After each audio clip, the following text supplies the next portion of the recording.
He found the starving Cherokee girl, collapsed by his creek, and made one simple choice. He fed her. That decision cost him everything he thought he wanted: solitude, independence, control over his own life.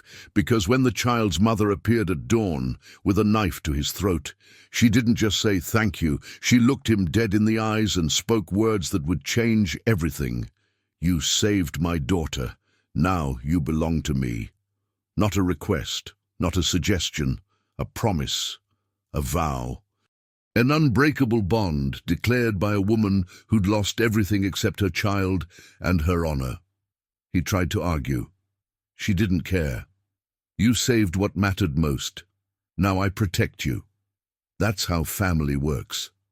Grayson Thorne found the girl collapsed near his creek on a Tuesday morning in late October. He'd been checking fence line on his 80 acres of rocky Tennessee hill country when he saw her, face down in the fallen leaves, so still he thought she might be dead. At 36, Grayson had lived alone for 3 years since his brother died, preferring solitude to conversation. The child's eyes fluttered open when he turned her over, dark and enormous in a face that was all sharp angles and hunger. 7 years old, maybe less. Cherokee, wearing a torn dress that was mostly mud and desperation. "Easy now," he said, lifting her. She weighed almost nothing. "I've got you." She whispered one word: "Elise, grandmother."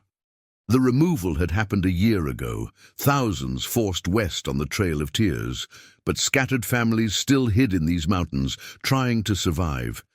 Grayson carried her to his cabin, built up the fire, and heated broth from yesterday's rabbit stew. "Slow," he warned, helping her sip. "Too fast, and you'll be sick." She drank like she'd forgotten what food was. When she finished, she looked at him with those enormous eyes and whispered, "More." He gave her bread, water, dried apple. She ate until exhaustion overtook hunger and fell asleep still holding a crust in her small fist. Grayson sat by the fire, watching her breathe, wondering where her family was. Tomorrow, he'd try to find out. Tonight, he'd just make sure she survived until morning. Grayson woke to a knife at his throat. Where is she? The Cherokee woman standing over him was maybe 30, with black hair braided down her back and eyes that held equal parts terror and rage. The hunting knife pressed against his jugular didn't waver. "In the bed," Grayson said carefully. "Asleep, safe. I found her by the creek yesterday, half-starved, fed her and gave her warmth." The woman's gaze flicked to the bed, then back. After a long moment, she lowered the knife. "Ivy!" she called sharply. The girl stirred, saw her mother, and burst into tears. The woman crossed the room in 2 strides, gathering the child against her chest, murmuring in Cherokee. Grayson stayed seated, hands visible, watching the reunion and feeling something twist in his chest. After several minutes, the woman's breathing steadied. "I am Ayita," she said. "This is my daughter, Ivy. Grayson Thorne. We have been walking for 4 days. No food, no shelter." She touched Ivy's hair with infinite gentleness. "She is everything I have left. My husband died on the march west. My parents, my brothers, everything taken." "She's found now," Grayson said quietly. Ayita's eyes locked onto his. "You saved her life. In my people's way, this creates a bond, a debt that cannot be dismissed. No debt. Anyone would have—" "No." She stood, holding Ivy. "You saved my daughter. You showed mercy when the world has shown us none." She lifted her chin. "You belong to me now. I claim you. You are under my protection, as I am under yours." Grayson blinked. "I'm sorry. What?" "You belong to me," Ayita repeated fiercely. "You are mine to protect, mine to defend. This is my vow. This is sacred." Grayson looked at this fierce woman declaring ownership of him and realized she was completely serious. "I don't need protecting," he said. "Everyone needs protecting," Ayita replied. "You just haven't learned this yet." Ayita refused to leave, "We have nowhere else," she stated when Grayson suggested finding her sister's family, "and my promise stands." Grayson, who'd lived alone for 3 years, suddenly had a Cherokee woman reorganizing his cabin and a 7-year-old following him everywhere. Aita cooked meals better than anything he'd made. She repaired his clothes with invisible stitches. She reinforced his lean-to with branches woven so tightly wind couldn't penetrate, and she watched everything. "This is what you meant by protection?" Grayson asked one evening, exasperated. "Following me everywhere? You think protection is only from danger you can see?" Aita stirred the fire. "I watch for threats you do not notice. The way you favor your left side when you lift. Old injury, yes? You will make it worse." She was right. Broken ribs from 2 years ago. The tension came to a head when Grayson rode to the settlement for supplies. He returned to find Aita pacing, face tight with barely controlled fear. "You didn't tell me you were leaving," she said, voice shaking. "I left a note." "I don't read English well. I thought soldiers came. I thought they took you." Grayson saw it then, the trauma underneath the fierceness. This woman who'd lost everything, who'd watched her family die. "I'm sorry," he said quietly. "I should have told you in person. You belong to me. I cannot protect you if I don't know where you are." She turned away, eyes glistening. "Promise me you won't leave without telling me." Grayson looked at this woman who'd claimed him, protected him like it was her sacred duty. He'd spent 3 years alone, needing nobody. "I promise," he said. The men came on a freezing November morning. Grayson was splitting wood when he heard Ivy scream. He ran toward the cabin, arriving to find 3 rough-looking men surrounding Aita.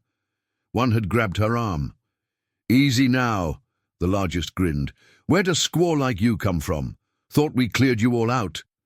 "Let go," Aita said, voice deadly calm. "Or what?" Grayson's fist caught him in the jaw before he finished. The man went down hard. His companions reached for weapons, but Grayson already had his rifle leveled. "Get off my property, now!" They looked at the rifle, at his face, and retreated, throwing threats about coming back with the sheriff. When they disappeared, Aita was shaking, not with fear, but with rage. "You could have been killed," she said. "They were going to hurt you. I have survived worse, but you—" She grabbed his shirt with both hands. "You foolish man. You are mine to protect, not the other way around. You do not risk yourself for me." "Like hell I don't." They stared at each other, both breathing hard, both furious. Then Ivy appeared, crying, and ran to her mother. Aita caught her, and something shifted in her face. "You are a good man," she said over Ivy's head. "This is why I will protect you, whether you want it or not." That night, Aita spoke by the fire. "My husband was a good man too. The soldiers killed him while I watched." Her voice was steady. "I learned then that goodness is not enough. Good men die unless someone is watching their backs." "I can take care of myself," Grayson said. "So could he, but he is still dead." She looked at him directly. "You saved my daughter. Now I save you. This is how we survive." "All right," he said finally. "We protect each other." Aita smiled, the first real smile he'd seen from her. "Yes, we protect each other." Winter settled into the Tennessee mountains. By January, the cabin had transformed. Aita had woven insulation into the walls, stockpiled firewood, and turned sparse food stores into warm meals. Ivy had started smiling again, playing in the snow, teaching Grayson Cherokee words while he taught her to read English.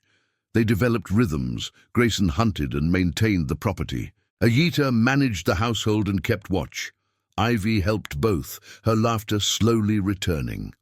One February evening, after Ivy had gone to sleep, Aita pulled something from her pack, a beaded bracelet woven in intricate patterns.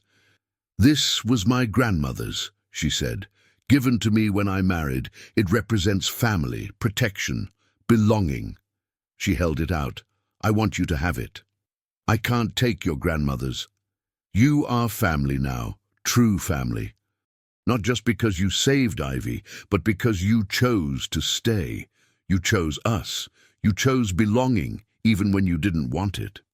Grayson took the bracelet, feeling its weight, not just the object, but what it represented. I was alone for a long time, he said quietly. Thought I wanted it that way, thought needing people was weakness. And now? Now I think belonging to someone might be the strongest thing I've ever done. Aita tied the bracelet around his wrist.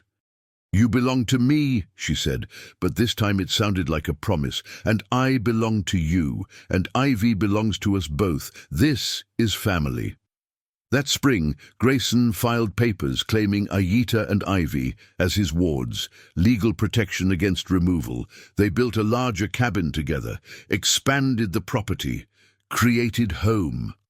Every morning, Grayson woke to Aita watching the tree line, still vigilant, still protective. Those men never came back, he said one day. I know, but I will watch anyway. Why? Because you are mine, and what is mine I protect always. Grayson smiled. 3 years ago he'd been alone by choice. Now he belonged to a fierce Cherokee woman and her daughter, claimed by a vow he hadn't asked for but had come to cherish. Family wasn't just blood or law, it was the choice to protect each other, to build something together that was stronger than any of them alone. It was being claimed by the right people. And that was the truest freedom he'd ever known.